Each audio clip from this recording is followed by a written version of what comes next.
So there are things that are hidden for our own good, my dear brothers and sisters in Islam. So if you are wondering why this night is hidden, it's for our own good as per the teachings of the Prophet sallallahu alaihi wasallam. Now, having said that, we do have certain signs that have been put forth to us by the Messenger of Allah sallallahu alaihi wasallam that we can use to determine. So let's say you are in worship and you witness these signs, it can serve as a means of putting your heart at ease.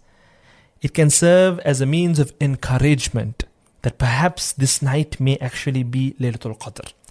So from these signs, I want to mention a few.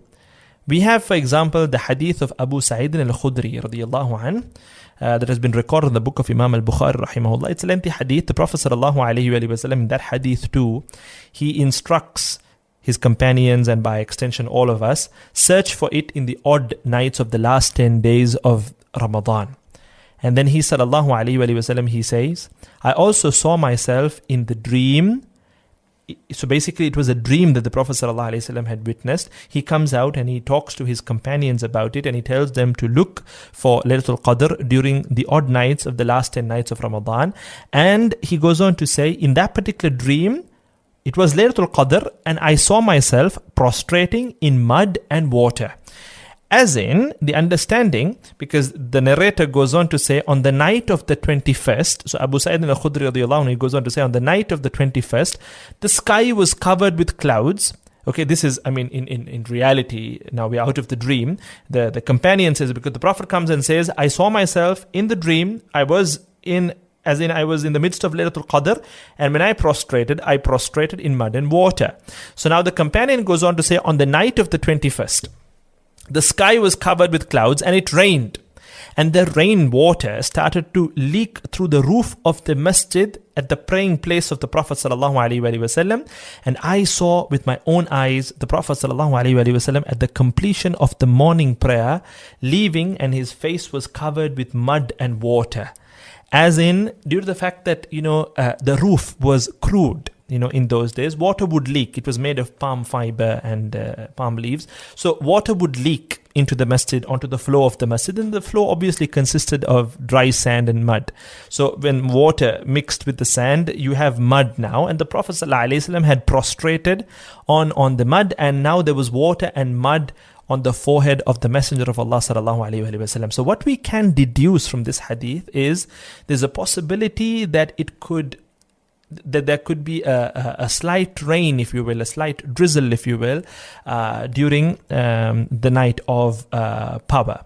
Along with that, we also have the hadith of the Prophet sallallahu alaihi wasallam in the book of Imam Muslim, where Abu Huraira radiyallahu anhu, he says that we were talking about Laylatul Qadr in the presence of the Messenger of Allah sallallahu alaihi wasallam, and then he said, he who amongst you remembers the night when the moon arose and it was like mithlu shiqqi jafna. It was like a piece of a plate. So when looking up at the moon, if it is like a piece of a plate, flat and round, and if it's like a piece of a plate where you see half of it like a piece of a plate, that too is a sign that it could be Laylatul Qadr. And then with regards to the atmosphere, that's another sign where we have the words of the Messenger of Allah sallallahu alaihi wasallam, where his report to have said, Laylatul Qadri Laylatun Samihatun. The Prophet sallallahu alaihi wasallam, his report to have said, the night of Al-Qadr is a calm, serene and peaceful night. It is not hot, nor is it cold. So, as you can see now, these signs, by the way, my dear brothers and sisters in Islam, these signs do not mean that, as in, if you don't see these two signs, now don't arrive at a conclusion that, oh, you know what, if I don't witness these signs, then that would mean that it is not Laylatul Qadr. No, not necessarily. But you do have these signs that have been put forth by the Messenger of Allah sallallahu alaihi wasallam, and you should attempt to, as much as possible, involve yourself in doing as many good deeds as possible. Because some of us might think, oh, you know what, let let me, instead of doing good deeds, just go out and start looking for the signs. And only if I see the signs, I'm going to be keeping myself busy with the worship of Allah subhanahu wa ta'ala. No, that is not the right attitude. But rather, you should be busy in the ibadah, the worship of Allah subhanahu wa ta'ala. And along with that, if you witness these signs, then so be it. That is well and good, masha'Allah. So I hope, this video was of benefit. And as you can see, with all these narrations that are in place, what we can safely conclude is that yes, the night of power is hidden within the odd nights of the last 10 nights of Ramadan. But let's not conclude and say, you know what, I think that it is the 21st night or the 23rd night or the 25th night or the 27th night.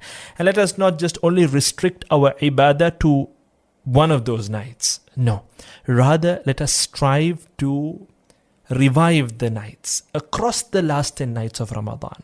Try to do as many different good deeds as possible. For example, try to allocate a small amount of charity for every single night during the last 10 nights of Ramadan. That way, you're going to inevitably coincide with Laylatul Qadr, because you have to understand that on a yearly basis, Laylatul Qadr moves around. It doesn't just stick to one particular date. Now, let's say last year it could have been the 27th night. This year it could be the 25th night. Next year it could be the 23rd night. So what we understand from this is that every single year we are supposed to strive during the last 10 nights of Ramadan. So make it a habit to alternate between different types of ibadah, where you spend a portion of the night in salah, you spend a portion of the night in the remembrance of Allah, in the reading of the Quran, in the studying and reflection of the Quran, in making as much dua as possible. You see, we have another narration where Aisha radiallahu anha, she asks the Prophet sallallahu alaihi wasallam, Ya Rasulullah, and the narration goes along the lines of these words, if I were to know as to whether, if I were to know for sure that this is Laylatul Qadr, what dua should I make? And the Prophet ﷺ, he teaches her, Allahumma innaka afuwun tuhibbul afwa fa'fu anni. Oh Allah, Allahumma innaka afuw, you are the most forgiving. Tuhibbul afwa, and you love to forgive. Fa'fu anni, forgive me. To make this beautiful dua. And along with that, there are other du'as that have been taught to us by the Prophet sallallahu alaihi wasallam. Rabbana atina fid dunya hasana wa fil akhirati hasana wa qina adhaban nar. And along with that, if you don't know du'as in Arabic, don't let that overwhelm you and intimidate you. You can always raise your hands and make dua in your own language, the language that you are comfortable with. Be creative. Write down your du'as. Instead of making the same thing in a monotonous way, write down your du'as. Each and every one of us, we have different requests that we would want to put in front of the generous Lord, in front of our generous Lord. So let us be creative in our du'as and make as many du'as as possible. Let us make du'a for our brethren, for all those who are suffering around the world. So you can always revive the night at home, where with your family.